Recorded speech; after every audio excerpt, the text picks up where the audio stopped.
I always also just think that it's very grounding to just believe that there is something that is much bigger than you that is guiding things. Have you ever wondered what motivates the brilliant minds behind the world's biggest companies? Could faith be the driving purpose behind Mark Zuckerberg's life? And I didn't really think about religion that much for a while. I was in college, before I had kids, and then I think having kids has this way of really making you think about what traditions you want to impart. In today's video, we're going to explore a different side of the founder of Facebook. In a rare interview, he shares something more personal: his reflections on faith, family, and what truly matters in life. There's a rabbi who I've studied with who kind of gave me this. We were talking through Genesis and the Bible and the Torah, and they're basically walking through. It's like, okay, you go through the 7 days of creation, and it's like, why does the Bible start there? Right? It's like it could have started anywhere, right? In terms of like how to live. Can the life of a billionaire and visionary like him teach us something about belief and values? Let's find out together. Yeah, I think that there's a few different parts of this that are relevant. There's sort of a philosophical part and there's a cultural part. And one of the most basic lessons is right at the beginning of Genesis, right? It's like God creates the earth and creates people in God's image, and there's the question of, what does that mean? And the only context that you have about God at that point in the Old Testament is that God has created things. So I always thought that like one of the interesting lessons from that is that there's a virtue in creating things that is like, whether it's artistic or whether you're building things that are functionally useful for other people. I think that by itself is a good. That's the philosophical piece. I think the cultural piece is just about community and values, and that part of things I think has just become a lot more important to me since I've had kids. It's almost autopilot when you're a kid.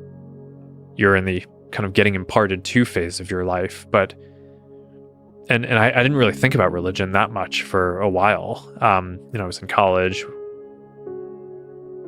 before I had kids, and then I think having kids has this way of really making you think about what traditions you want to impart, and how you want to celebrate, and like what balance you want in your life. And I don't know, I'd say from the time I went to college or so, maybe I wasn't as focused on it.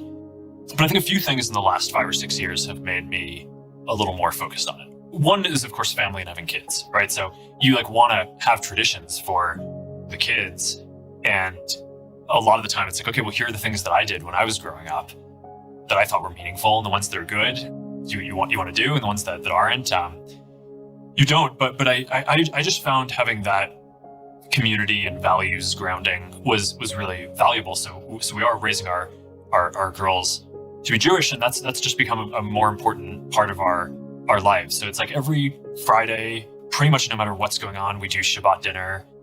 Priscilla actually loves this. I mean, she's basically, it's sort of a meditative thing for her, but from, I think about Tuesday or Wednesday, she starts carving out like an hour or so of the day to like start cooking the Shabbat dinner. And basically we have a bunch of friends over, and it's just like a real center point to the week.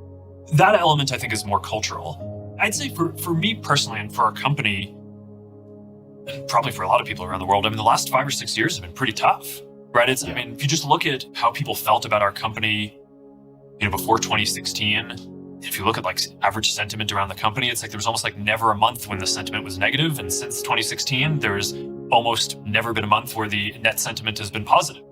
There have been so many social issues that have been kind of brought to the forefront that, we talked about this a little bit before in terms of the oversight board and how it's important that it's not just like, one person or one company making all these decisions trying to balance these complex social equities. But part of me is like, I've kind of gotten an appreciation for why there just need to be things that are bigger than you in your life. So even though our country has a lot of struggles, I probably believe more in democracy now than I What if I probably didn't think about it that deeply before? But I just think like, believing in kind of democracy in our institutions is like sort of a bigger force than any individual, I think is sort of a grounding thing. But I think similarly, believing that there are things that are bigger than that, like God, is also just sort of a really grounding thing for me. The more you sort of study the Bible or the Torah or whatever, I mean, there is like just a lot of wisdom in it, in terms of, how to live your life, how to think about creation and building. I mean, no matter what you're doing, no matter how kind of modern or technological it is, I just think that there are interesting lessons. It's really kind of meaningful to me. It's like at the beginning of the Torah in Genesis, most of like the Bible is basically rules for how to live your life. But it starts with, it's like, why does it start in this place of talking about the creation?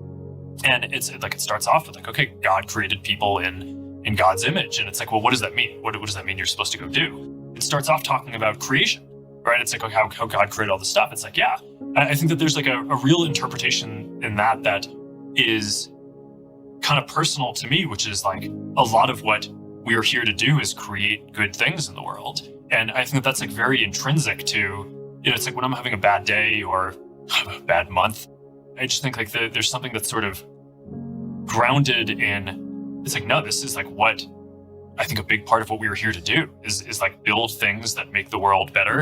And I think that is like a fundamental thing that is sort of ancient wisdom. As people face challenges in their lives and as you think about the next generation, I think that these are both things that tend to ground you and tie you to much longer arcs and traditions. And that's certainly been the case in my life. It's fascinating to hear someone like Mark Zuckerberg talk about the importance of something greater than ourselves. In his words, we see that, despite all the financial and technological success, he seeks something that keeps him grounded and connected, whether it's family, religious traditions, or the belief in God. His reflections make us ponder, what truly matters in life? What gives us a deeper sense of meaning? The Bible, or even the Torah, from which he draws inspiration, offers profound wisdom that can guide us, even in a fast-paced, modern world. Creating good things, as he mentioned, is not just about what we do with our hands, but how we live our lives, how we impact those around us, and how we strive for something greater. This search for something beyond ourselves, this connection to the divine, is what can give us strength in the hardest times and guide us toward a greater purpose. After all, what are we building that truly leaves a positive impact on the world?